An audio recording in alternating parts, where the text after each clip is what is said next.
Newport. Yeah, apparently. We'll talk about our dodgy plan when we get on board, shall we? It is quite dodgy. Cute little boat. A bit nervous I'm doing this because flies escape in their thousands often, and I've just seen one go down. This dirty old boat. So.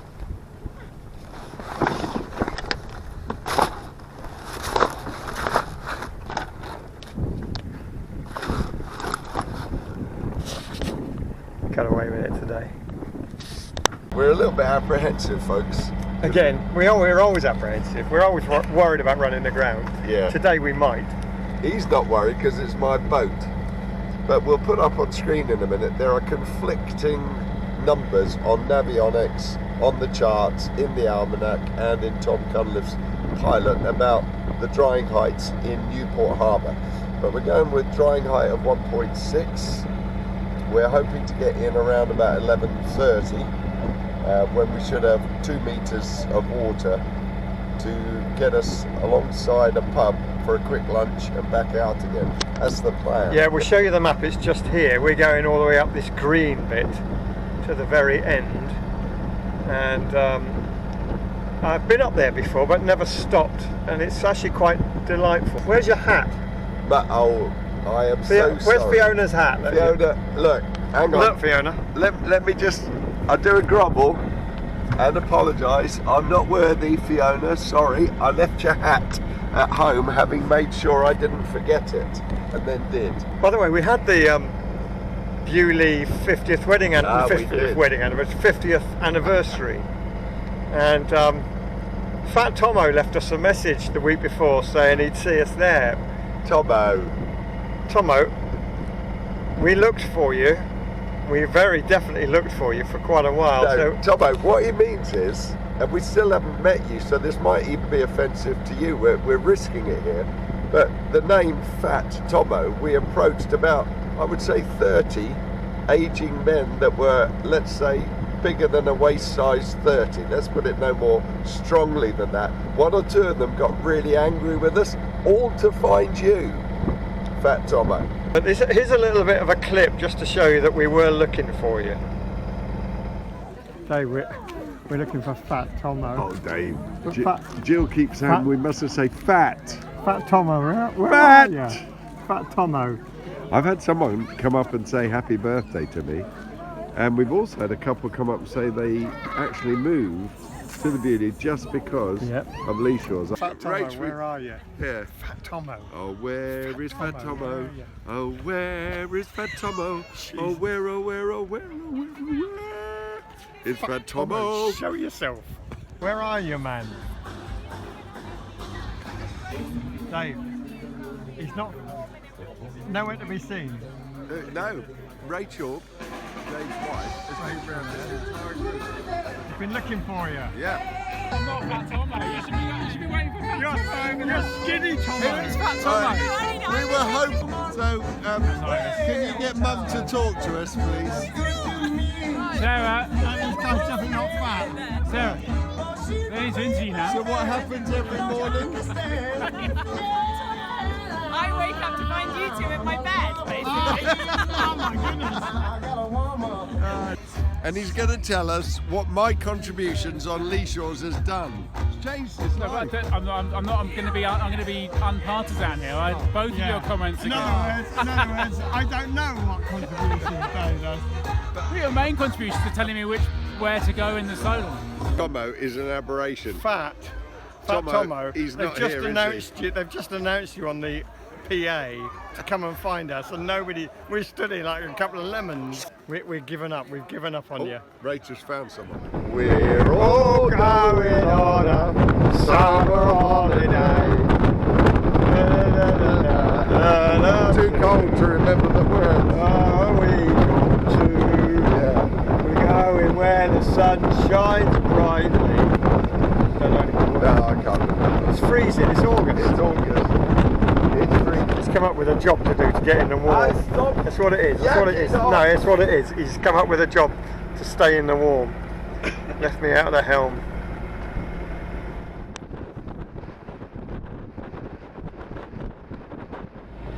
He has offered, by the way, just saying, he has offered to get down before our holiday. He's insisted we go on this boat for some reason this time, and he's offered to come and clean the hull under the water, but I've not seen any sign of it happening. Well, the reason is we'll do Falmouth in a day and a half, or we'll do Falmouth in 2.5 days if I don't do that. And nobody else is going to do it, frankly. He wants to cause trouble. No, I just want to talk. I just want to talk. You are causing trouble. You don't want to talk.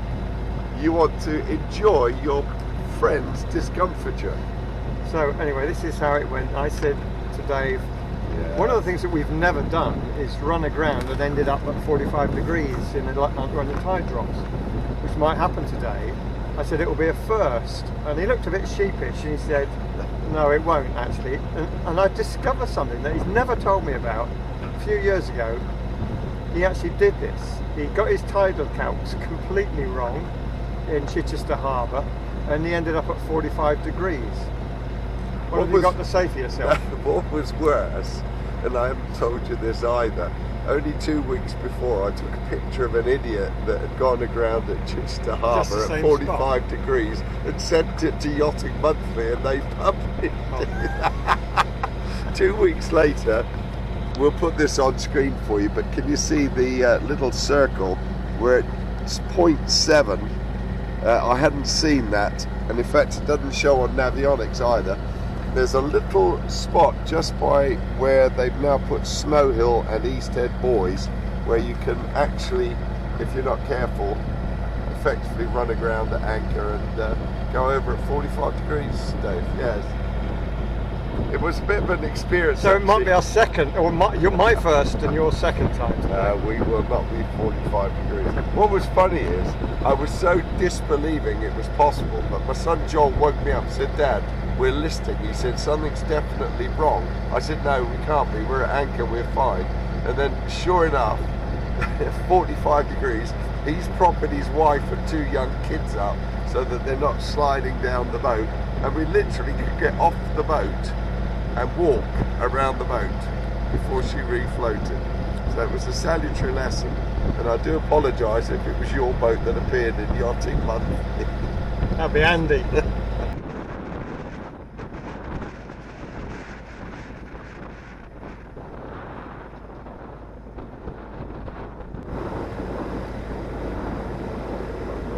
There's an eddy, yeah, can catch you out, can't it? So we're coming in to Cowes, and the tide was basically taking us eastwards, and then just, I guess, a couple of boat lengths out where this island impacts the tide, there's an eddy which is about 3 knots in the other direction, and it really takes you by surprise unless you're ready for it.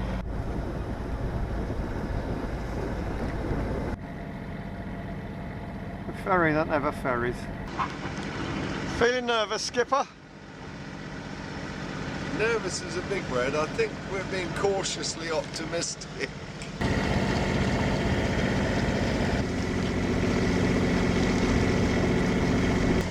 So we're going in, Dee, aren't we, with 3.6 metres of tide. That means we've got 2 metres under the keel, and we think it only dries 1.8. 2 metres. So we're going in. No, let's just say this properly. So he's just recorded, and now he's going to edit it out. Mark my words. We've just gone very carefully through all the calculations. 3.6 metres of tide will, in his words, give us 2 metres under the keel. Well, that means the keel is 0.2 metres deep. So it will actually give us 2 metres of water, is what he meant to say in his old age, with his forgetfulness and his lack of clarity. I'm trying to get him stuck on the mud so that I can earn points. That's what I'm trying to do. But yeah, so we're going in at 3.6 metres. Bang on now. Yeah, which should give us enough all the way. Yep. As long as 1.6 is the drying height. Yeah. We could cope with a 1.8 drying height. We could cope with a 2 metre drying height, but we can't cope with any more right now. But it'll be going up. So we'll. Harbour Marina. So as we pass that, we're entering the green zone.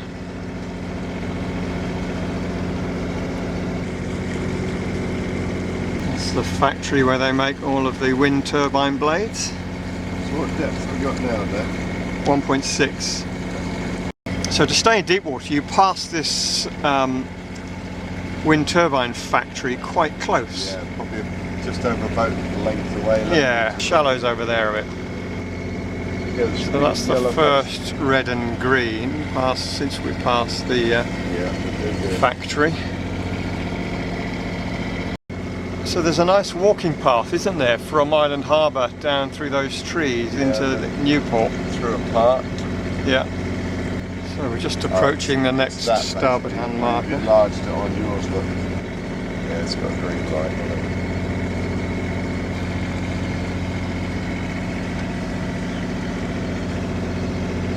Nice to have that there. Can you see it all right? See the transit marks clearly through here now. Gonna be alright for that.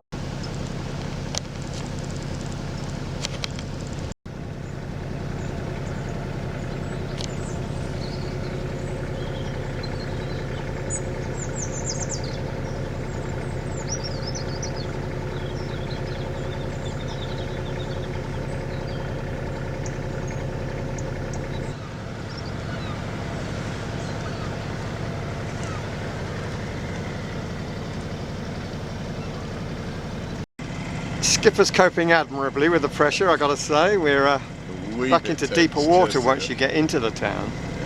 So we had 0.8 under the keel most of the way down. Now we're back over a metre. There's a project boat there. Yeah. We tried to anchor over there next to the pub, Bargeman's Rest, but it says no mooring, so we've just come over to this pontoon here. Which does say no fin keels. No fin keels overnight, I guess that is. So we got 0.4 under the keel here, and we've got about an hour and a half. So let's go and get some grub, shall we? Yeah. Not the longest dinghy ride, but saves us walking a couple hundred yards. Yeah.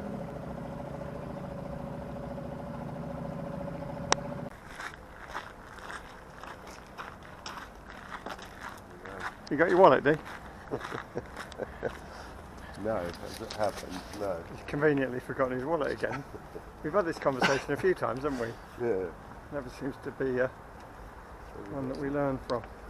That, Yeah. like an obedient dog waiting for his master to come It's back. not often you go out for a meal and you're apprehensive about how quick they're going to cook it. And Yeah. I can't quite rest to enjoy my meal. I'm a wee bit.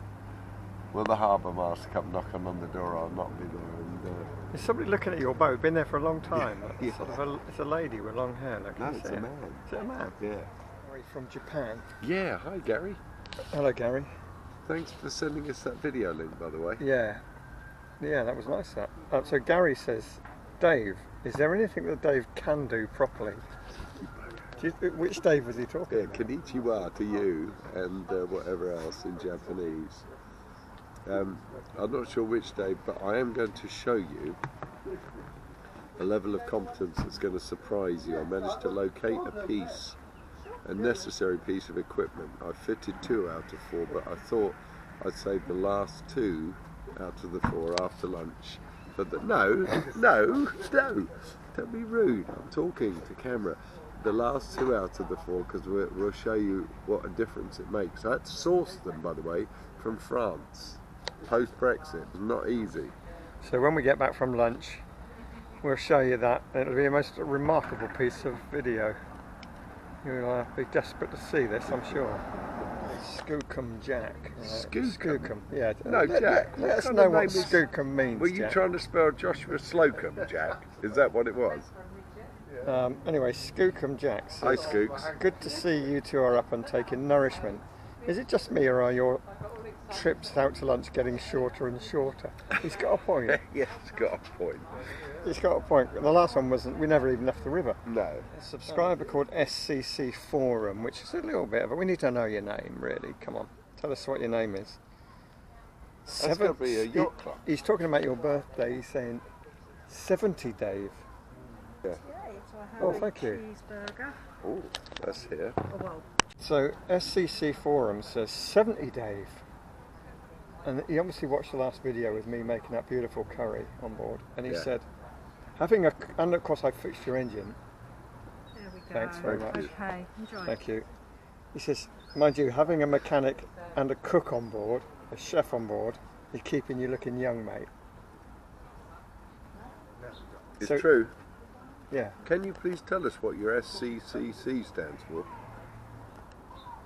Yeah. He's rushed me a little bit this dinner time. He's rushed me. He's very glad when the dinner arrived so quickly. But he wants to go now. The tide has just turned, so we can see it's a little bit of an ebb. So we're going to No, what makes manhandle. me more nervous is people keep stopping and looking at the boat. I mean, I understand that. It's a beautiful boat, well kept. He's got an amazing sense of humour. Recommend this place, wouldn't you? Yeah, This lovely. is very peaceful, delightful. Bargeman's Rest. You must come, everybody. Come down Newport. here. It's a shame. It says no fin keelers where we're moored, and we have moored there nonetheless, but it's because they don't want you to overnight there and dry up. But right over there, Dave will show you with the camera, it says visitors first, and you can dry out along there. There's cool runnings over there. Right, Okay, let's scramble go. back. We're getting of an age I where gave him the job to blow up the tube. we're getting to an age where your dinghy is not quite stable enough for us. So he thinks lots of people are stopping to look at his boat because of its beauty. That's fair enough. Yeah, I have some doubts about that. Impressive piece of equipment and kit they wanted to show you, but I'll let them explain. You have these little pins and they rusted, and I broke one completely last time out. So it took me ages to find out a supplier of them. We'll put the name of the supplier up on screen for you, but these are the lovely new little clips, and the beauty of them is Probably won't put it on down screen. better than it's ever been held down. I mean, look at that. So you got some more to go, have you? Yeah, got these to go. Now I do need my pliers, if you'll excuse me. You've never seen me use pliers before, have you? Didn't know you knew it today. A nice pair of pliers. Quite tight. Oh, he's dropped them. He's dropped it. Quite a tight fit. The equipment isn't particularly interesting, but this is watching Dave work and fathom it. Don't scratch up your hob, Dave. That's good. That's good. Yeah, well done, you. Now look at that. Watch. Listen. Oh. Oh yeah, that's good. That's That's so good. You got to do one this satisfying. side now, or what? Yeah.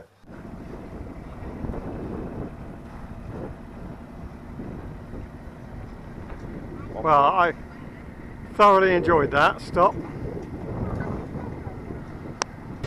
He had a quick panic then. He thought it was 1:30 when it was only 12. Let's be clear. We're sat at the table. Dave says it's 1:30. I'm well aware the tide finishes at 1:18 and starts ebbing. Plus, it was ebbing before our very eyes. 12:30, I said. This is 70-year-old ears. Anyway, we're heading back out that way. Moral of this story: As you can do it. don't be frightened of the green bits on the map. No. Definitely don't be frightened of the green bits on the map. And don't let your mate convince you it's 1 hour past the time that it really is, so you should be on your boat getting out. Hillary Corney, Dave. Hillary Corney keeps his boat on Newtown Creek. Oh. And he thinks at 70 you should be selling your boat and getting a camper van and Hillary, and some slippers. No, stop it. I'm in my adventure years. Not pipe and slippers yet. No. He's in a camper van. You can still have fun in a camper van, but at least you'd be safe. Yeah, I would. I think you got a point, Hillary. No, you don't. We'll keep You talking really this don't. one through. No point at all. Give me some ideas for his next birthday anyway. Yeah. What slippers do you like? It's the 1973 America's Cup boat, I believe. Bit of a strange thing happened in when we were in Newport. So a police rib with 2 policemen on board came quite quick up the river. And Can I just interject here, because telling stories usually misses the point. When we were moored up in our tender, we were moored up against a wall which said absolutely no anchoring, no mooring. So we thought, well, that's all right for the tender then. So we moored the tender up, climbed up the ladder to the pub for lunch. Okay, so we're in the pub, and this police launch comes up the river. Two guys on board, and then they come past Dave's dinghy up to where we are in the pub, have a look around, go back and have a really, really long look at Dave's dinghy. Pointing at the dinghy. Pointing at Dave's dinghy. So we're thinking, nah, they're going to confiscate it or something. They pulled in the rib right up to Dave's dinghy. One guy got off and then started running towards us. So we thought, we waved him down because we thought perhaps he was, you know, worried about our dinghy. And he came over and he said, I'm desperate for the loo, lads. Is there one in the pub? So in he went. Relief all round, I think. Yeah, now there is also a moral in today's story which we've been reflecting on. We noticed, I mean, we've been doing this quite a while, and yet, okay, 10%, but still 10% anxious, concerned, have we made the right calculations, will we get there okay? And actually all the calculations were correct, and it reminded me when I did my Yachtmaster exam, two things. She sat me down, she said, first of all, the good news is you have passed, just. She said, you're certainly not in the top echelons of people I've examined. But the one comment she gave me, the feedback was, you don't trust your own calculations, and you really should. And I thought today it was like we checked, we double checked, we sense check on the way in, all of which is good, but all of which to equally say, don't let it stop you. See a bit of green on the chart, go for it. Yeah, well said, good point. I nearly crashed just then, coming out. I had the comp. Back in deep water, and I nearly crashed us. Motorboat just got 5 blasts from the ferry.